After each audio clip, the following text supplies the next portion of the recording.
Hello and welcome into this week's episode of the Recruiting Blitz. I am Greg Smith, senior recruiting analyst here at Inside Nebraska, and that is not recruiting extraordinaire. That is not digital content extraordinaire. Jansen Coburn right there. That is football guy extraordinaire, Steve Marik. Steve, how are you this week, man? I'm doing great, Greg. I can be your recruiting extraordinaire if you want one. So, we I mean, can. hey, if you want to jump in on that title, that is fine. That is more than fine if you want to take that. I'll have to put that next to my bio on the website. Recruiting extraordinaire, Steve Marik. I like the ring to it. There you go. Recruiting extraordinaire and football guy extraordinaire. I like that. It just rolls right off of the tongue. Yeah. Now there's a lot happening right now with Nebraska football. We obviously just got done with Big Ten Media Days. And you and Zach Carpenter, our publisher, were out there in Indy for that. I would to quickly summarize on that, it was good to hear from Coach Rule and the three players that were there. None of them made any like substantial waves, which I also think is check done on goal that they probably had. And we learned some stuff. That's good. But this is the Recruiting Blitz, so we're going to turn our attention to some of the things that happened with recruiting. And Matt Rule definitely he really went into something with when it comes to recruiting. And I've got a website. I can't talk today. That's not good for doing a video. I have an article up on our website, InsideNebraska.com, right now about how competition is kind of at the heart of everything that Nebraska football is doing right now. And recruiting and evaluation is just another form of that competition for Matt Rule. And I'm going to read you a quote because I thought that this was really interesting from Matt Rule. And I know that's something really caught your eye too as well, Steve. So this is the quote that I had. He said, quote, "We had kids come to our camps that ran 4.38, 4.42, broad jump 10.5 feet. I don't care who else offered them. If I can't coach a kid that runs that fast and jumps that high, then I can't coach. That's the fun part, finding those guys that are out there." So I want to throw it to you this way. What did you think when you heard that? Well, I started thinking of the names when he was like rattling off if they can't run that fast and they can't and they can jump that if they can run that fast, jump that far, I can't, and it's going to be on me if I can't coach them up. I immediately thought of guys like Rex Guthrie, Braylon Prude, Callum Barda, all these under recruited guys who the staff found, and they feel like they can develop them. Those are they think they have steals with these with these low recruited guys. And that's what I thought, because all those guys that I just rattled off, they can run, they can move, but they just didn't have the offer list. But I don't think Matt Rule and this staff right now really cares about offer lists. They care about their own talent identification, and they believe in themselves that they can coach these guys up. So that's what I thought. Those names started popping up in my head when I heard that. It's funny, man. You and I have talked about this. I feel like on various podcasts, probably, and I know we've talked about this kind of like on Slack or via text message. Is that wouldn't it be really interesting to see if Nebraska had a staff that in this way operated like kind of Kirk Ferentz and his staff operates out at Iowa? The Wisconsin staffs have always been like this. In a way, PJ Fleck at Minnesota is like this too, where they know what they're looking for first and foremost. They know exactly what they want to get from football players, and so when they go out to look for high school recruits, they can take these kind of projections and these guys that they think they see something in because they actually know what they're looking at, right? That's the key, number one. But number two, and we just don't know this yet, and I have a suspicion how it's going to go because of the track record of the staff. But the second part of that is to be able to develop those players, right? Like that's the other thing, is that we have joked before about like if you had taken Iowa's recruiting classes and you gave those to Nebraska fans would lose their minds, first of all, on a yearly basis, because those classes just aren't very highly rated. But if you take their team from the last couple of years and flipped it, you'd be totally fine with that, right? Because you've got some dudes, plenty of dudes that are going to the NFL draft that are getting picked and more on the way. I know your boy Cooper DeJean that is out there. And so like you would be totally fine with that. That's where Nebraska has to get to, right? Where they're at that. But I will say this because people will yell at me, while I'm making the comparison to Iowa and how they do their evaluation and development, I still think that Nebraska has a much higher ceiling when it comes to landing other types of big time players in the class as well. Like they're going to have a nice blend of that, I think, under Rule, based on the early kind of results that we've seen. Yeah, and that's a great point, because as us with our job and following this thing, it's fun with the stories, and it's fun to talk about them finding these diamonds in the rough. But it's also important to note that Matt Rule is going to take some big recruiting swings too, to bring in the best football players in general that they can bring in. They landed Carter Nelson. They got Davon Hall, Ja'Cory Barney Jr. from Miami, Preston Taumua, the offensive lineman. Those are highly rated guys. Isaiah McMorris too. So it's not all going to be diamonds in the rough with Matt Rule recruiting. They're also going to find those guys, but take big swings and try to land big fish too. So I think that's important to remember as well. Yeah, and also just on that note too, is that there are also going to be guys that are in the class that end up getting bumped. We're doing our rivals rankings bumps here in early August, and I don't want to guarantee anything, but I think that you're going to see guys. I would say Danny Kalen, the quarterback out of BYU, is obviously going to get bumped. Kewan Lacey, the running back out of Texas, is definitely in line for a bump as well. It's just tough with running back in Texas like that. That was I'm curious on how that goes. But I definitely think guys in there. Yes, there's just so many of those guys down there. And then I would be curious after the season too. Carlon Jones, another guy that I think that we're gonna look back and go, oh, Gibson Pyle, another one. Gibson Pyle, that's a great call. That's a great call with Gibson Powell. So that's 4 guys right there that were solid 3 stars when they got them, but they're all 4-star caliber players. Like it would not surprise anyone if those guys are consensus 4 stars, but from every service by the time they end up getting or signing with Nebraska, right, in the early signing period. So there's a real, basically said there's a real nice blend, right, of everything that's kind of going with this class, which is why I think that Matt Rule ultimately says he likes the work that they've done on the recruiting trail so far. And he said that at Big Media Days. And so I find that really interesting. But looking forward here, they also have a huge weekend going on right now as we record this. Nebraska's kind of having their kind of cookout event this weekend. They have, I think it's almost 30 guys that will be on campus between the 2024 and 2025 recruiting classes. So I'll kick it off with you, Steve. There's plenty of guys here, but who are you kind of most looking forward to kind of seeing their reaction to the weekend?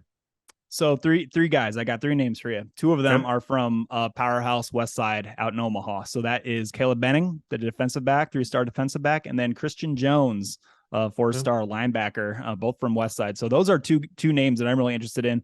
Obviously, Caleb Benning, a lot of people are wondering about him. He's uncommitted now. He's told us at Inside Nebraska that he wants to wait till after his senior season to make a decision and commit, which is, unique. It's not quite common to different have that for this time, but this day and age. Yes, this day and age for sure.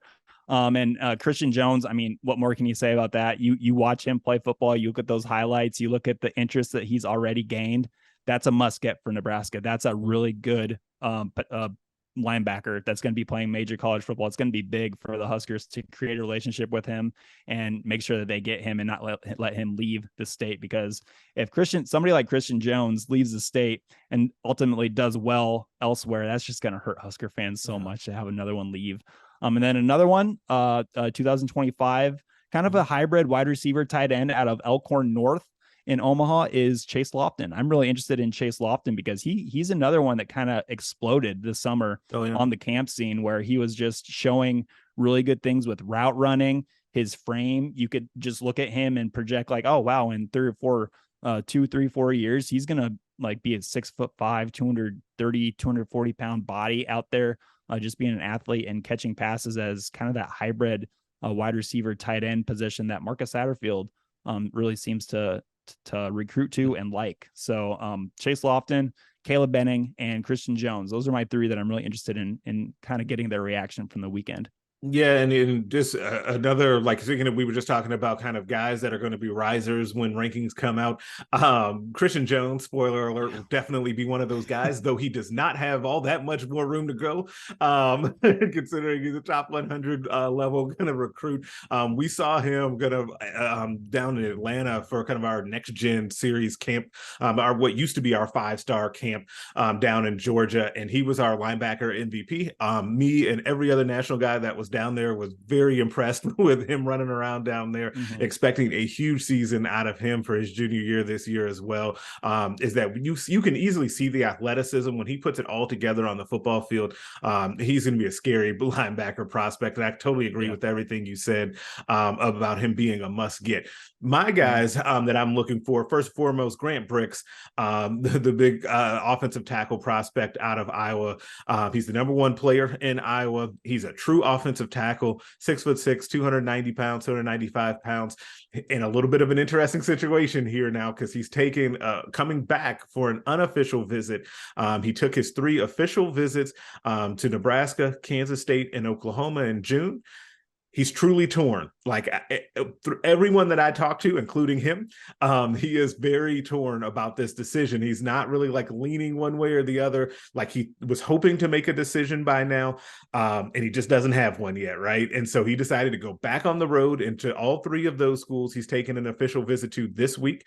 Nebraska is getting the last unofficial visit, and then we're going to see if he has a decision. I did find it interesting that Alabama, even though they offered him in June when he went down there for that visit, is not really, I don't think they're really in the mix. It is so weird to say that. I just think that he wants to be in the region, and I think that he's got a guy written all over him to me that is either going to play in the Big Ten, or I guess would be, this is like the SEC with Oklahoma, but still be close to home in Norman, or, you know, in Manhattan. He fits in well with what Chris Kleiman has got going on out there. So he's first and foremost the guy that I'm most looking forward to seeing what he thinks and if he's any closer to a decision. Now, in the 2025 class, I'm super interested in the fact that Nebraska has Alex Mansky, the quarterback from Iowa, back on campus once again. I believe this is then the 3rd visit that he's taken this summer, right? He came out for camp. I think he came out for one other one, and then now he'll be back for the cookout. And I think that he's now emerged as Nebraska's #1 quarterback target for the 2025 class. I am very high on him. I've watched his tape a few times and talked to people in Iowa about him. I think that he's a really, really good prospect. He throws a good ball. He's an athletic player too. He can get out of the pocket and move too. I'm really impressed by him, and see if Nebraska can continue to kind of, I don't know if they have the lead at this point, but if they can jump out ahead of all the other schools, because it's not slowing down for him. He just picked up an offer from Minnesota this week after going up and camping in Minneapolis. He has an Iowa offer. There are other schools kind of in the mix there. Also important note that on that one too is his teammate, Jack Limbaugh, who is a legacy player at Nebraska, and a really close friend of Alex's. He won't be here this weekend. He told me he's got a family trip. They're on vacation as family, but Jack Limbaugh said that he wants to come back for several games in the fall. So expect to see him quite a bit. Yeah, several. It was his word, not mine. So that's interesting to watch. Those two potentially being a package deal or coming together to Nebraska is interesting to see as well. And then another name I'll give you, Andrew Marsh, wide receiver out of Texas, who actually was also at that Next Gen camp down in Georgia that we saw Christian Jones at. And he was one of the top performers down there at wide receiver. And he's a big body receiver out of Texas that I know Garrett McGuire really likes, and they've recruited him hard. He'll be here for the cookout, and he's also going to stay over for Monday for the first practice of the year as well. So those are some guys that I'm definitely looking forward to hearing from. One question, and then we can move on, but let's go back to Bricks, the big fish. So, you know, you said Nebraska is going to have the last visit. In your experiences covering recruiting, how important is it that a school gets the last visit out of, I don't know, 3 or 4 that Bricks has taken recently? Yeah, it varies from kid to kid, but in general, I would say that it's a very good thing. Especially when you've got a situation where a kid is so torn, and he's kind of going back and forth, and you want to. This is really important too. And one thing that we didn't mention, and it matters in the Grant Bricks situation.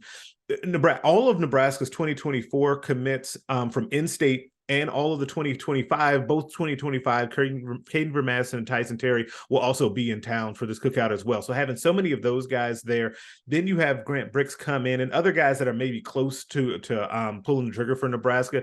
When you're around everyone, right, and you start to feel, you're looking around and you're like, oh, I think that this is what it could be like for me here. And I could see myself hanging out with this guy, you know, and being around that guy, you know, I mean, like all of that camaraderie that can build on a weekend like that, that's coupled with the last visit. That is a big deal. I think that could really help you in that case, because that's one of the things that I think for Grant Bricks is going to be really important, is making him feel comfortable and like this is a place that he can call home. And one of the things though that, and if I'm Nebraska, I'll take my chances with this, because one of the things that continues to happen team wide, but particularly on that offensive line with all of the recruits that we've talked to on the offensive line, is they all feel that brotherhood with how tight that offensive line unit is. And Donovan Raiola, what he's got going in that room, all of a sudden, I said this on the site, and it was met with mixed reactions. That it's the summer of Raiola. He's had he's really done a good job. summer. And if you can't deny. No, you can't. If he lands Grant Bricks, okay, what are you going to say? Like, what else could he have really done this summer realistically? And we'll see. They're right in the mix, and I think that they've got a really good shot to land him. But yeah, it's a big deal to get that final visit.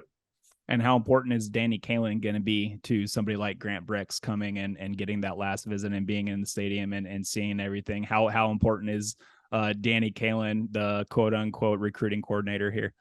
Really important, because I think that it's another, whenever you have, your quarterback is really leading the charge, and then you can, Danny's really important in that. But it's so interesting to me because a lot of those guys have really cool stories that they can tell a recruit like Grant Bricks, right? So Danny can say, hey, listen, I was committed somewhere else. This staff kind of kept me close. I really still trusted them, and then ended up, and now I can't believe that I would have made any other decision than be here, right? Like loosely, he could say something like that. Carter Nelson can say, hey, listen, I'm from the state too, but I had every offer in the world. I could have gone anywhere to play my college football, but these guys is what I trust these guys, and I think we're going to do something special here. The same with Davon Hall and Isaiah McMorris. You see it like as you start to layer that on and like really build on the excitement that's been going on here with this recruiting class and what's happening. Those are the things that can be really powerful once you stack those things up on top of each other. Yeah, for sure. Okay, so Greg, that was a cookout. Last question with the cookout. If you're going to a cookout, what are you bringing? What's your top? What's your top thing at a cookout to maybe eat or bring? Man, if I'm okay, so bringing and eating are two different things. I know they are. If we're doing like, okay, so, and this is where it gets weird on what an actual cookout is versus a barbecue. When I think cookout, I still think that steak is available. Okay. If it's a barbecue, I don't think steak is still going, right? So I think that steak is something that would be my go-to to cook if we're doing a cookout. If you tell me though that someone's got some elite ribs at their deal, that's what I'm going to right away. But shout out to the red hot dog as well as a little extra. But the ribs is definitely where I would go. All right, I am a big brat guy, and you will not see me like. If you see me in a cookout setting, I will have fruit salad. If there's fruit salad there, there's going to be fruit on my plate all night long. Mark it down. But I think we have one last question for fall camp, which starts Monday. Yeah, absolutely. But I could not have had Steve Marik, our football guy, on and not asked him this question. With fall camp kicking off tomorrow, we will have open practice, and we'll have full coverage of that at Inside Nebraska. There'll be open practice that we'll get to view part of. Then they'll have their first practice. Then we'll have post-practice availability with Matt Rule and some selected players. So, Steve, what thing are you most looking forward to finding out about football-wise in this year's fall camp, the first one under Rule? I'm super interested in the defense and just what it physically looks like. We can go back and watch the Syracuse games from Tony White when he was there and learn a lot, which I feel like I did. And us at Inside Nebraska did when we watched the Orange from last season. But I'm really interested in, so, when fans look at 3-3-5, they get so caught up with the numbers, right? The three defensive linemen, 3 linebackers. But what I want fans to really understand that it's not just going to be 3 big bodies up there trying to stop like inside zone and power from a Minnesota offense or anything. Right. We'll find out quickly. Yeah, we will find out quickly. But what I'm really interested in is, what the defensive fronts will look like, especially. At times it's going to have 3 big bodies. At times it's going to be a 4-man front. At times it's going to be a 5-man front, 6-man front, and how often and who specifically are going after the quarterback and who's dropping back in coverage. I think I'm really interested in how diverse that's going to look. And I want to ask Tony White, like, lining up from play to play, just what's it going to look like depending on the call? Like, are you going to have MJ Sherman rushing the passer? How often is he going to be dropping back in coverage? What kind of linebackers are going to be coming? Who's going to be dropping back? What safeties and the rover from the back end, how often is he dropping down to the second level to create kind of like a 3-4 look even? So like I said, this defense, it hangs its hat on being versatile and being dynamic and doing different things in hopes of confusing the offensive lines and having a lot of speed out there. trusting speed above all else to kind of create disruption in the backfield. I'm really interested in the defensive front, what it looks like, 3-man front, 4, 5, 6. I don't know. It's going to be fun. It's going to be really fun to follow along with, but I'm interested in seeing what it looks like. I am very interested in that. I think that will be, to me, when we get to the first game against Minnesota on that Thursday night, like seeing the defense is what I'm most looking forward to seeing. But what I'm most looking forward to kind of finding out throughout fall camp is about the running game, right? I feel like Nebraska, we've talked about this a lot, that the Huskers have potentially a very good running back room right now with Anthony Grant, Gabe Irvin, Ramir Johnson.